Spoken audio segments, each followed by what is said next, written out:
لله الذي لا يبلغ مدحته القائلون ولا يحصي نعماءه العادون ولا يؤدي حقه المجتهدون الذي لا يدركه بعد الهمم ولا يناله غوص الفطن الذي ليس لصفته حد محدود ولا نعت موجود ولا وقت معدود ولا أجل ممدود فطر الخلائق بقدرته ونشر الرياح برحمته ووتد بصخور ميدان أرضه جلت عظمته والصلاة والسلام والتحية والإكرام على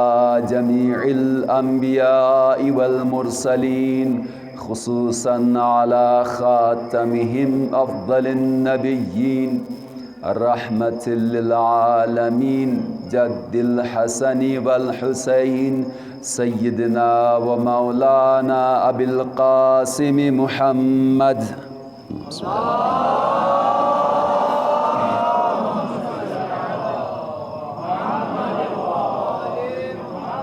وآله الطيبين الطاهرين المعصومين المظلومين الذين أذهب الله عنهم الرجس وطهرهم تطهيرا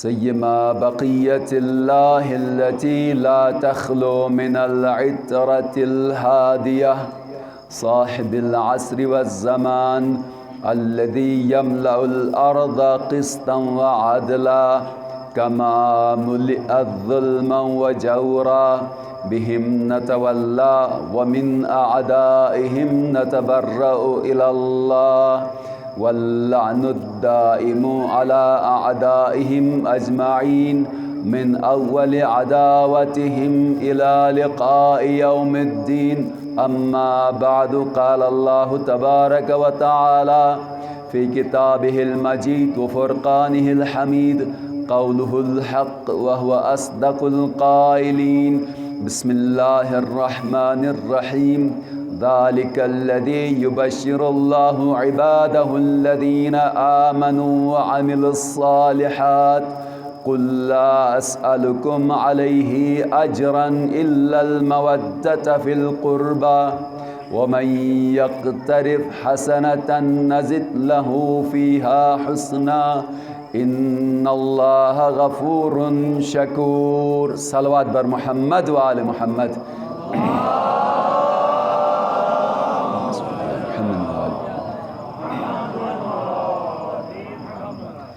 امام زمانہ عجل اللہ تعالی فرجہ الشریف کے تعجیل ظہور کے لیے بار دیگر صلوات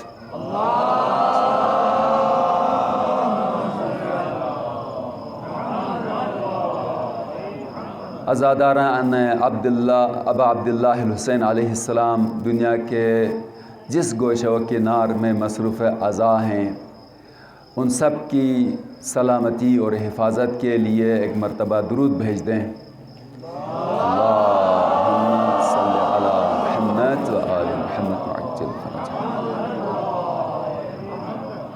اپنے اعمال کی قبولیت کے لیے اور حاجت روائی کے لیے بلند تر صلوات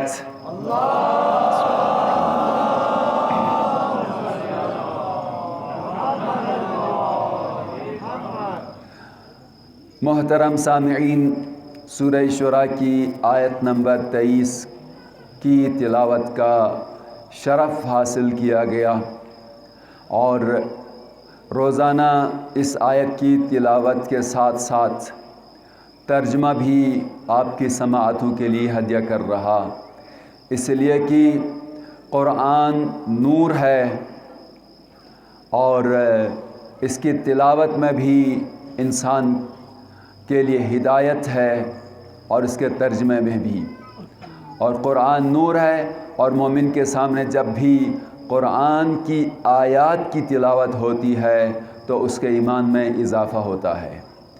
انما المؤمنون الذین اذا ذکر اللہ وجلت قلوبہم وَإِذَا تُلِيَتْ عَلَيْهِمْ آيَاتُهُ زَادَتْهُمْ إِيمَانًا وَعَلَىٰ رَبِّهِمْ يَتَوَكَّلُونَ۔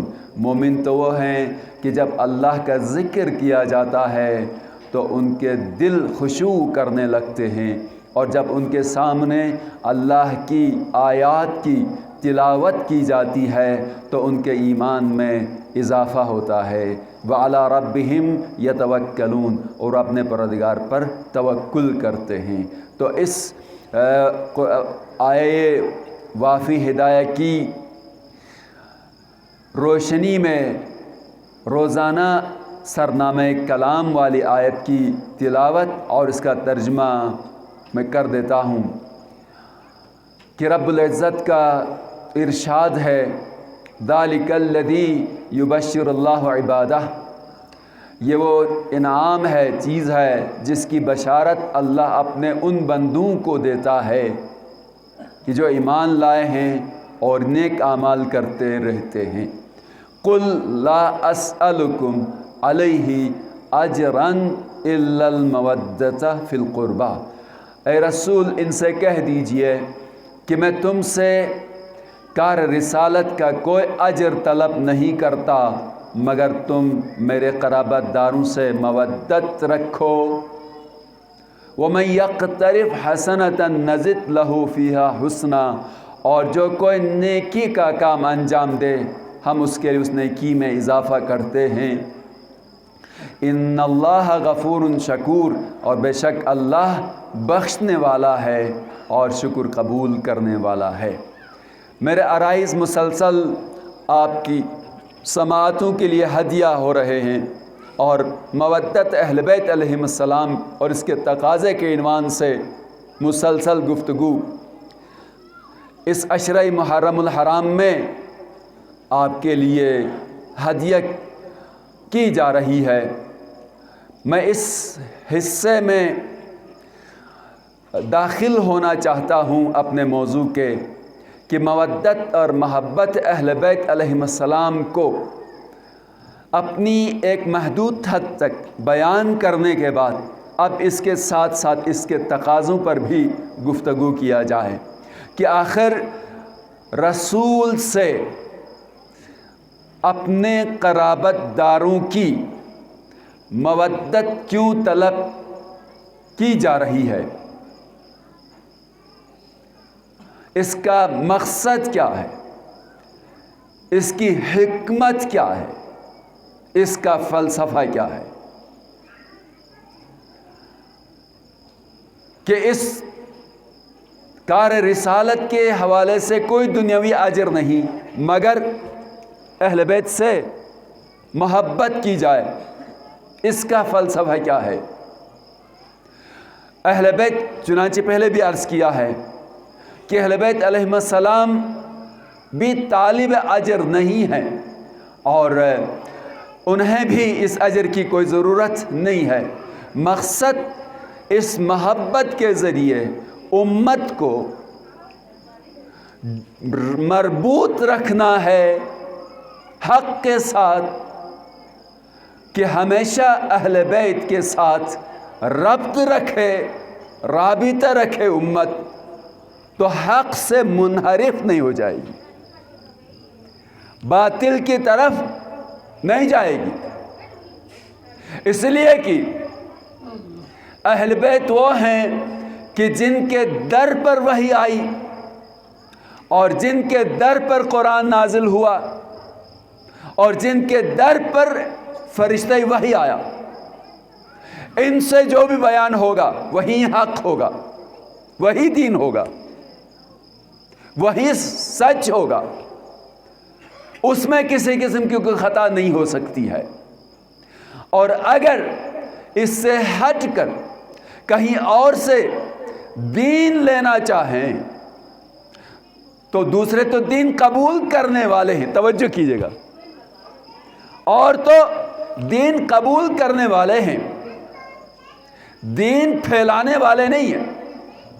لہذا دین پر عمل کرنے والا اور ہے، دین سمجھانے والا اور ہے۔ تو اہل بیت وہ ہیں جو دین سمجھاتے ہیں۔ اسی لیے امام باقر علیہ السلام نے فرمایا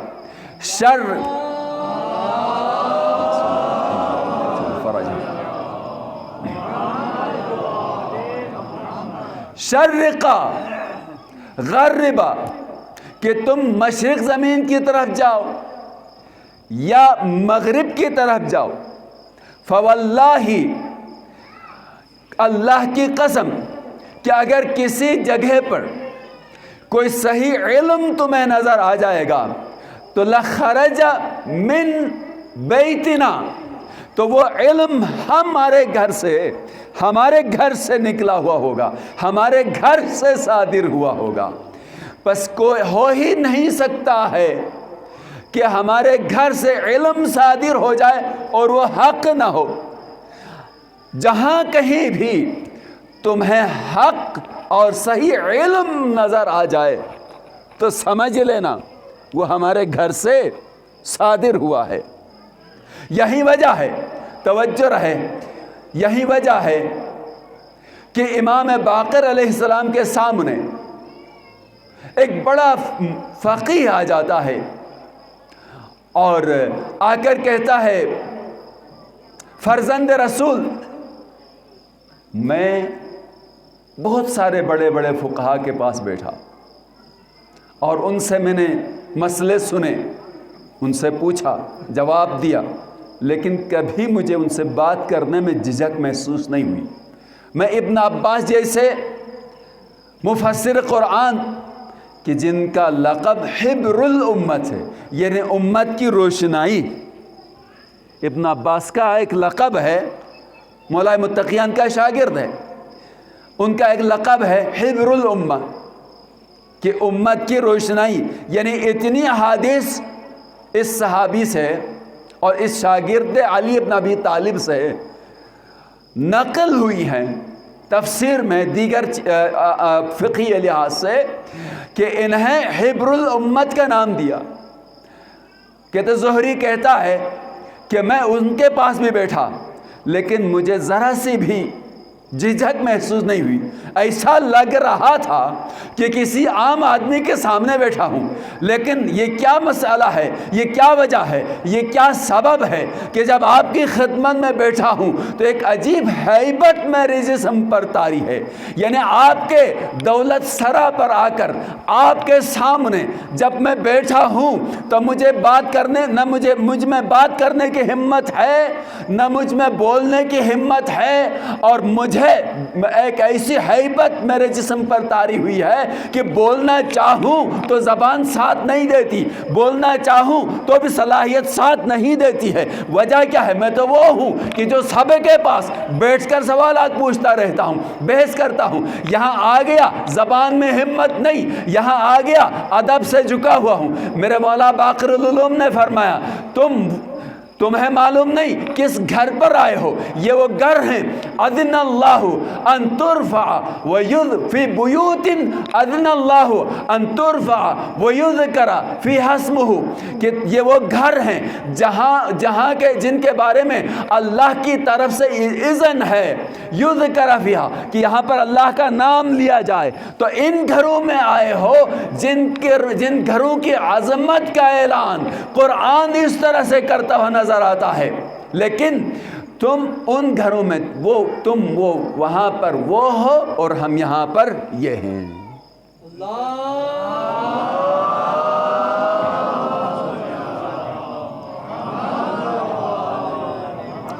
زہری کہتا ہے مولا میں سمجھ گیا یہ عام گھر نہیں ہے جہاں پر میں آیا ہوں، یہ عام گھر نہیں ہے، یہ وہ گھر ہے جس کی مدح سرائی قرآن کریم کرتا۔ سورہ نور کی آیت آپ کے لیے تلاوت کی ہے، قرآن کریم کرتا ہے، اور یہاں سے معلوم ہوتا ہے کہ قرآن کریم میں جن گھروں کی بات ہوئی ہے وہ صرف ان اینٹوں کی اور مٹی کے گارے کے بنے ہوئے گھر نہیں ہیں، بلکہ یہ وہ گھر ہیں جو منازل وحی ہیں، یہ وہ گھر ہیں کہ جہاں پر فرشتے وحی لے کر آتے ہیں، اور ان گھروں کی عظمت یہ ہے کہ یہاں کے فرد جن کے سامنے بڑے سے بڑا مفتی بھی آ جاتا ہے تو خاموشی کے ساتھ بیٹھ جاتا ہے۔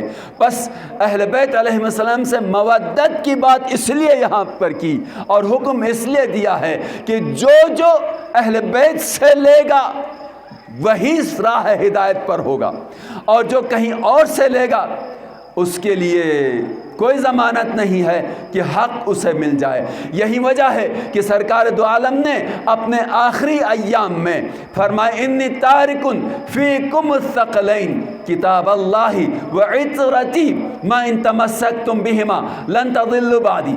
توجہ فرمائے گا، ایک جملہ کہنا چاہ رہا ہوں، آیات اور یہ حدیث ان سب میں جو رسالت مآب صلی اللہ علیہ وسلم کی حیات طیبہ کے آخری ایام کی آیات ہیں، اس میں یہ بتایا جا رہا ہے کہ امت کو ایک ایسے نظام کے حوالے کر دیا جائے کہ جو جیسا رسول نے تبلیغ کی ہے، ہدایت فرمائی ہے، وہ نظام رسول کے بعد بھی اسی قسم کا ہو کہ جس میں کسی طرح کی کوئی خطا نہیں ہو۔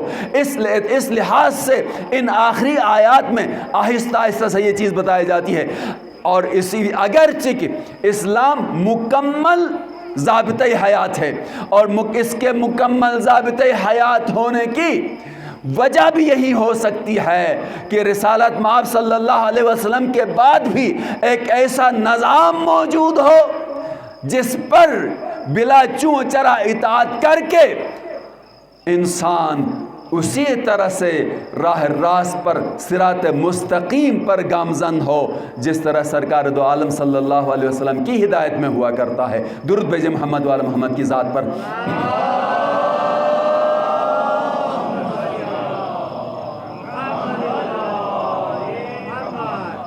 انی تارکن فیکم الثقلین کتاب اللہ وعطرتی اہل بیتی، میں تمہارے درمیان دو گراں قدر چیزیں چھوڑے جا رہا ہوں، اللہ کی کتاب اور میری عطرت۔ ما ان تمسکتم بہما لن تضلوا بعدی، جب تک ان دونوں سے متمسک رہو گے میرے بعد گمراہ نہیں ہو جاؤ گے۔ ان دونوں سے جب تک متمسک رہو گے میرے بعد تم کبھی گمراہ نہیں ہو جاؤ گے۔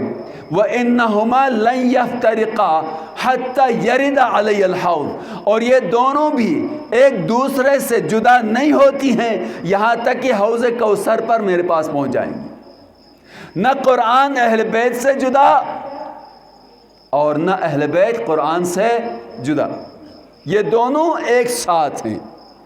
جہاں قرآن وہاں اہل بیت، اور جہاں اہل بیت وہاں قرآن، یہ دونوں ایک دوسرے سے جدا نہیں ہو سکتی ہیں یہاں تک کہ حوض کوثر پر میرے پاس پہنچ جائیں گے۔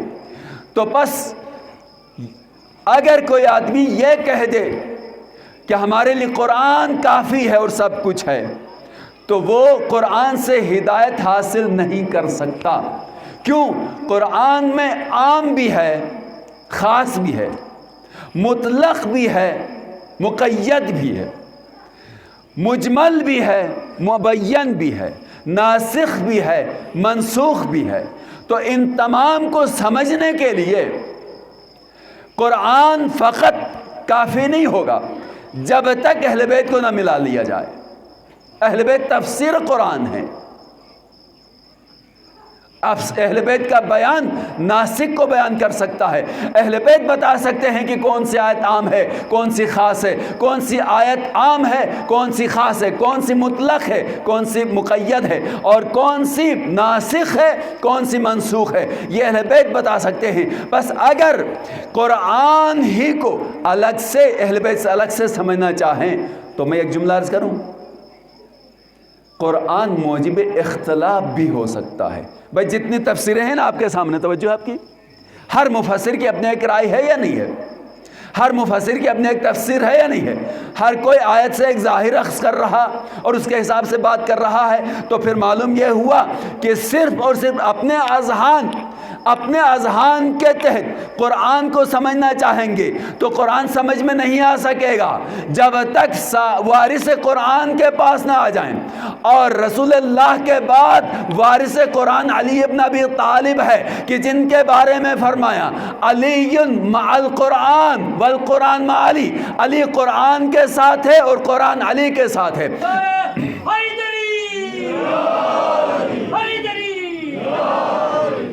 اور اسی طرح سے ایک اور مقام پر فرمایا علی مع الحق والحق مع علی اللہم ادر الحق حیثما دار. علی حق کے ساتھ ہے اور حق علی کے ساتھ ہے. پالنے والے حق کو ادھر پھیر دے جدھر علی ہے. حق کو درود بھیجے محمد وال محمد کی ذات پر. حق کو ادھر پھیر دے جدھر علی ہے. نہیں فرمایا پالنے والے علی کو ادھر پھیر دے جدھر حق ہے. نہیں، پالنے والے حق کو ادھر پھیر دے جدھر علی ہے. اب بلا فاصلہ جملہ عرض کروں گا. یہی وجہ ہے کہ سرکار دو عالم نے اپنے ایک جلیل المرتبت صحابی عمار یاسر سے کہا عمار دیکھو ان کان الناس سلک وادیا وسلک علی وادیا فاسلک مع علی. عمار دیکھ لو اگر سارے لوگ کسی ایک وادی کی طرف جا رہے ہوں اور علی کسی اور وادی کی طرف جانب جا رہے ہوں، ساری امت کسی اور وادی کی طرف جا رہی ہے، مل کر اکثریت کسی اور طرف جا رہی ہے، اکیلا علی ایک وادی کی طرف جا رہا ہے. تو اکثریت کو نہ دیکھ، علی کو دیکھ. جدھر علی جا رہا اس علی کے پیچھے جا. اس لیے حق علی کے ساتھ ہے.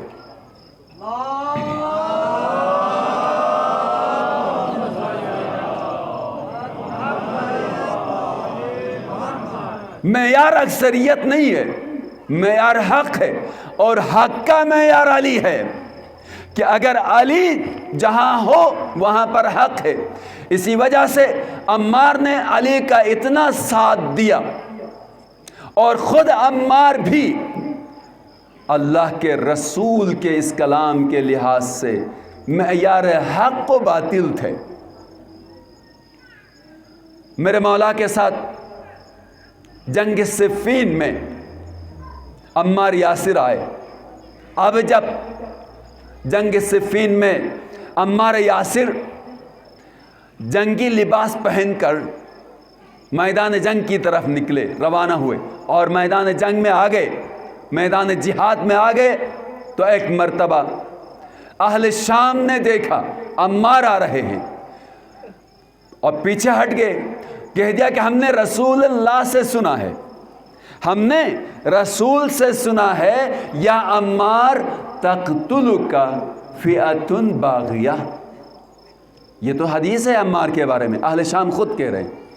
حدیث ہے رسول کی کہ عمار، رسول اللہ نے عمار سے فرمایا عمار تجھے ایک باغی ٹولہ قتل کر دے گا، باغی ٹولہ قتل کر دے گا.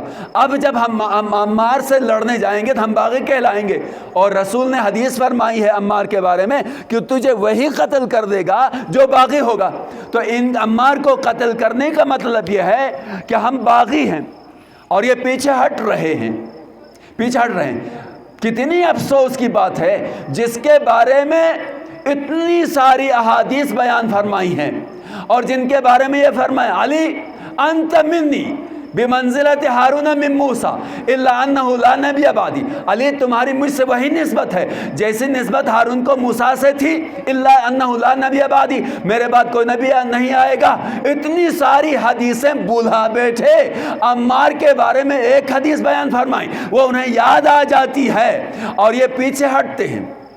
لیکن تھوڑی دیر میں ان کے درمیان جو موجود تھے عناصر، وہ کہہ گئے کہ عمار کو تو ہم نہیں مار رہے، وہی مار رہا، وہی قتل کر رہا ہے جو عمار کو میدان تک لے کر آیا.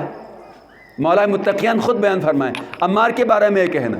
تو آج عمار کو تو ہم اپنے ساتھ لے کر نہیں آئے، عمار کو تو وہی باعث بن رہا ہے قتل کا جو عمار لے کر آیا.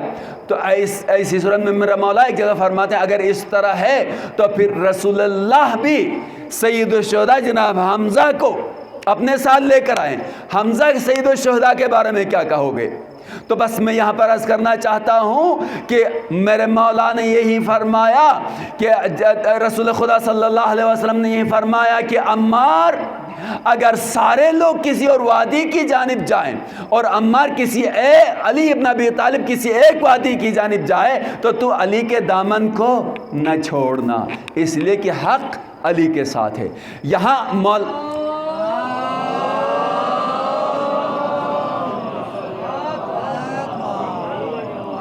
علی کے زمانے میں مولا متقین حق کی علامت ہے، حسن مجتبیٰ کے زمانے میں امام حسن حق کی علامت ہے، اور سید الشہداء کے زمانے میں خود سید الشہداء حق کی علامت ہے، حق کا معیار ہے.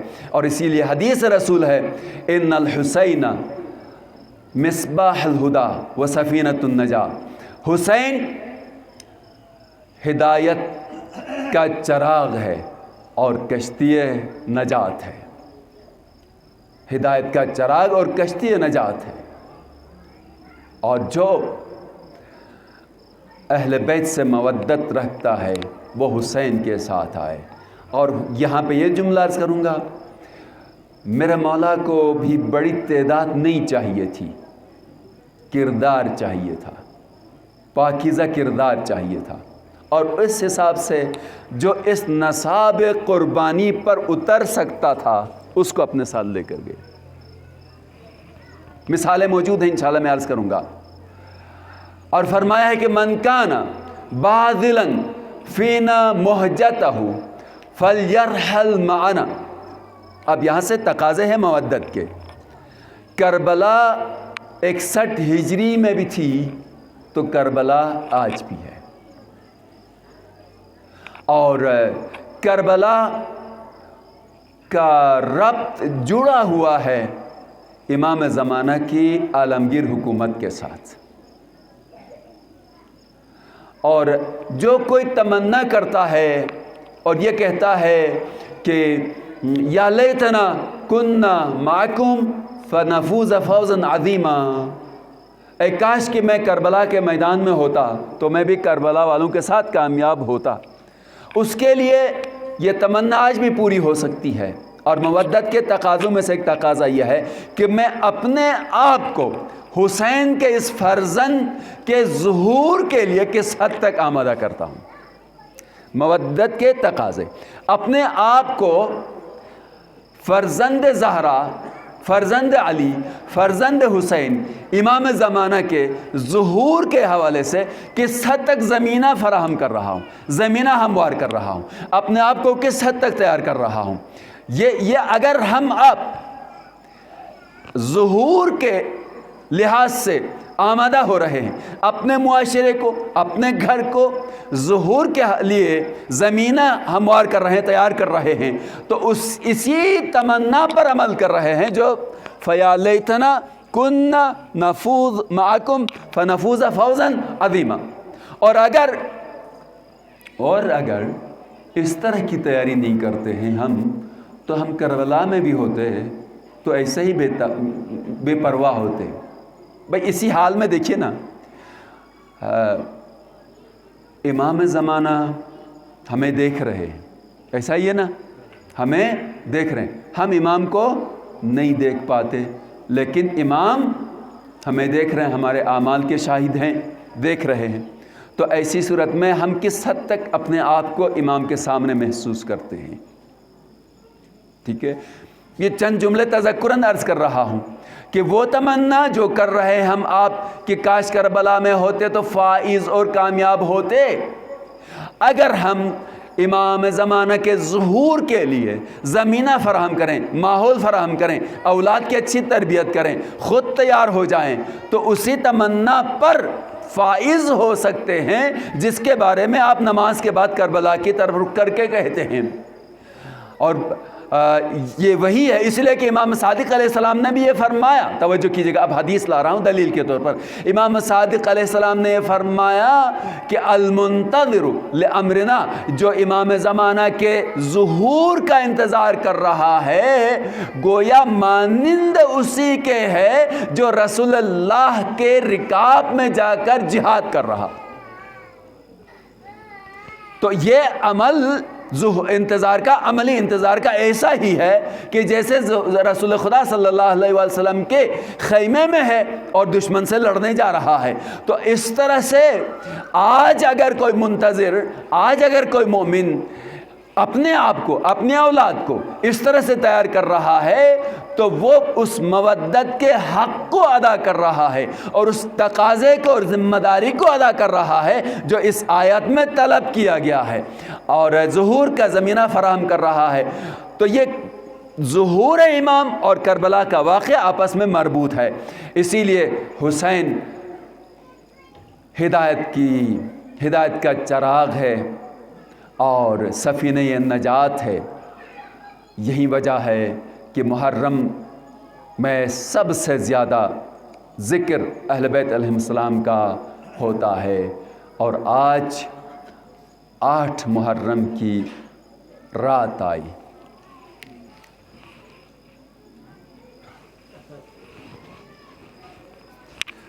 مرثیہ پڑھا گیا،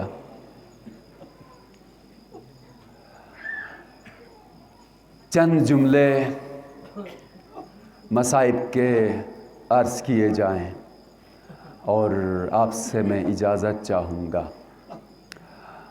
خوش نصیب ہو، فرش عزا پر بیٹھے ہو اور کربلا کی طرف رخ کر کے آنسو بہاتے ہو۔ آیت اللہ بہجت نے یہ فرمایا کہ جب بھی مجلس میں جانا ذاکر تو مصائب کہنے کی ضرورت نہیں ہے، تمہیں بیان کرنے کی ضرورت نہیں ہے، بس عزاداروں سے اتنا کہو آؤ کربلا چلیں۔ وہ خود بخود گریہ شروع کرتے ہیں، رونا شروع کرتے ہیں۔